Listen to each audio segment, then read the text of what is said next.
Hello everyone, ഇന്നത്തെ നമ്മുടെ recipe ഒരു സ്പെഷ്യൽ ഡ്രിങ്കിൻ്റെ റെസിപ്പിയാണ്. വീട്ടിൽ ആരെങ്കിലും ഗസ്റ്റ് വരുമ്പോഴോ പാർട്ടിക്കോ ഒക്കെ ചെയ്ത് എടുക്കാവുന്ന ഒരു സിമ്പിൾ ഡ്രിങ്കിൻ്റെ റെസിപ്പിയാണ് കേട്ടോ. ഇത് കുടിച്ചാൽ അവർ ഉറപ്പായിട്ട് നിങ്ങളോട് റെസിപ്പി ചോദിക്കും, അത്രയ്ക്ക് ടേസ്റ്റിയാണ്. പിന്നെ ഇത് നല്ലൊരു ക്രീമി ടെക്സ്ചറാണ് ഇതിനുള്ളത്. പിന്നെ വീഡിയോ മുഴുവനായിട്ട് കാണുക, അതിൻ്റെ ഫീഡ്ബാക്ക് ഉറപ്പായിട്ടും കമൻറ്റ് ചെയ്തും അറിയിക്കുക. അതുപോലെ ലൈക്ക് ബട്ടൺ ക്ലിക്ക് ചെയ്യാനും മറക്കല്ലേ. റെസിപ്പി ചെയ്തെടുക്കാനായിട്ട് ഒരു പാനിലേക്ക് നമുക്ക് പഞ്ചസാര ഇട്ട് കൊടുക്കാം. ഇത് 1/2 കപ്പ് പഞ്ചസാരയാണ് എടുത്തിരിക്കുന്നത്. ചൂടായ പാനിലേക്ക് ഇടുക. ഒട്ടും തന്നെ പാനിൽ വെള്ളം കാണരുത്. പഞ്ചസാര ഒന്ന് നിരത്തിയിട്ട് കൊടുക്കാം. ഈ സമയത്ത് തവി കൊണ്ട് ഇളക്കി കൊടുക്കരുത്. പഞ്ചസാരയുടെ കളറ് ചെറുതായിട്ട് ചേഞ്ച് ആയി വരാൻ തുടങ്ങിയിട്ടുണ്ട്. ഈ പഞ്ചസാര ഒന്ന് ഉരുകി വരാൻ തുടങ്ങിയിട്ടുണ്ട്. ഈ സമയത്ത് വേണം നിങ്ങൾ ഇളക്കി കൊടുക്കാനേ. ഇങ്ങനെ ചെയ്യുമ്പോൾ പെട്ടെന്ന് നമുക്ക് പഞ്ചസാര കാരമലൈസ് ആക്കി എടുക്കാൻ പറ്റും. നിങ്ങൾ ആദ്യം തന്നെ ഇളക്കി കൊടുക്കുകയാണെങ്കിൽ കുറേ സമയം എടുക്കും പഞ്ചസാര കാരമലൈസ് ആയി വരാൻ വേണ്ടിയിട്ട് കേട്ടോ. അപ്പോൾ ഇവിടെ പഞ്ചസാര കാരമലൈസ് ആയി വന്നിട്ടുണ്ട്. ലൈറ്റ് കളർ ആയാൽ മതിയേ, ഒരുപാട് കളർ ചേഞ്ച് ആകരുത്. ഈ ഡ്രിങ്കിന് കയ്പ്പ് രസം വരും. അതുകൊണ്ട് തന്നെ ലൈറ്റ് കളറായി വന്നാൽ മതി. ഇനി ഇതിലേക്ക് നമ്മൾ 1/4 കപ്പ് മുതൽ 1/2 കപ്പ് വരെ വെള്ളം ഒഴിച്ചു കൊടുക്കാം. എന്നിട്ട് ഇതൊന്ന് ഇളക്കി കൊടുക്കുക. കട്ടിയായിട്ട് വരുവാണെങ്കിലും കുഴപ്പമില്ല. തിളച്ച് വരുമ്പോൾ ഇത് ഉരുകി വന്നോളുവേ. കുറേശ്ശെ വെള്ളം ഒഴിച്ചിട്ട് ഇളക്കി കൊടുക്കുക. അപ്പോൾ ഇത് തിളച്ച് പഞ്ചസാരയൊക്കെ നല്ലോണം ഉരുകി വന്നിട്ടുണ്ട്. ഈ സമയത്ത് നമുക്കിതിലേക്ക് പാൽ ഒഴിച്ചു കൊടുക്കാം.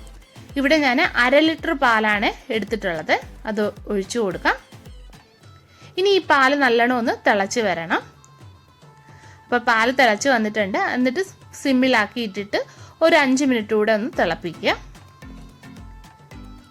ഇനി പാലിന് നല്ലൊരു ക്രീമി ടെക്സ്ചർ കൊടുക്കാൻ വേണ്ടിയിട്ട് ഞാനിവിടെ ഒരു ബൗളിലേക്ക് 1.5 ടീസ്പൂണ് കസ്റ്റാർഡ് പൗഡർ ഇട്ട് കൊടുക്കുകയാണ്. ഇതിലേക്ക് ഇനി 1/4 കപ്പ് പാൽ ഒഴിച്ചിട്ട് നല്ലോണം ഒന്ന് മിക്സ് ചെയ്യുക. കട്ടകളില്ലാതെ മിക്സ് ചെയ്തെടുക്കുക. ഈ കസ്റ്റാർഡ് പാലിലേക്ക് ചേർക്കുമ്പോൾ നല്ലൊരു ഫ്ലേവർ ആയിരിക്കും. അതുപോലെ തന്നെ ഈ ഡ്രിങ്കിന് നല്ലൊരു ക്രീമി ടെക്സ്ചറും കിട്ടും. ഇതിനി പാലിലേക്ക് ഒഴിച്ചിട്ട് നമുക്ക് തിളപ്പിച്ചെടുക്കാം. ഇളക്കി കൊടുക്കണം, അടുക്കി പിടിക്കരുത്. ഇതിലേക്ക് ഇനി ഏലക്കാപ്പൊടി ചേർക്കാം ഫ്ലേവറിന് വേണ്ടിയിട്ട്. നിങ്ങൾക്ക് വാനില എസൻസ് വേണമെങ്കിൽ വാനില എസൻസും ചേർത്ത് കൊടുക്കാവുന്നതാണ്. ഇനി ഇതിലേക്ക് ഞാൻ 2 ടേബിൾ സ്പൂൺ കൂടെ പഞ്ചസാര ചേർക്കുകയാണ്.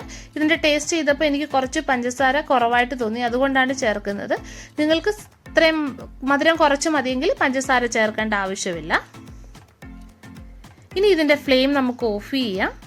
ഇത് നല്ലോണം കുറുകി വന്നിട്ടുണ്ട്. ഇതിൻ്റെ ഫ്ലെയിം ഓഫ് ചെയ്യാം. ഇതിൻ്റെ പാടയൊക്കെ പോയിട്ട് സ്മൂത്തായി വരാൻ വേണ്ടിയിട്ട് ഞാൻ ഇത് ബീറ്റർ വെച്ചിട്ടൊന്ന് നല്ലോണം ഒന്ന് ഇളക്കി കൊടുത്തിട്ടുണ്ട്. ഹാൻഡ് ബീറ്റർ വെച്ചിട്ട് മിക്സ് ചെയ്ത് കൊടുത്തിട്ടുണ്ട്. ഇതിനി ഒന്ന് ചൂടാറി വന്നിട്ടുണ്ട്. ഇതൊരു ബൗളിലേക്ക് നമുക്ക് മാറ്റാം. നല്ലോണം ചൂടാറിയതിന് ശേഷം ഇത് ഫ്രിഡ്ജിൽ വെച്ച് തണുപ്പിച്ചെടുക്കാം.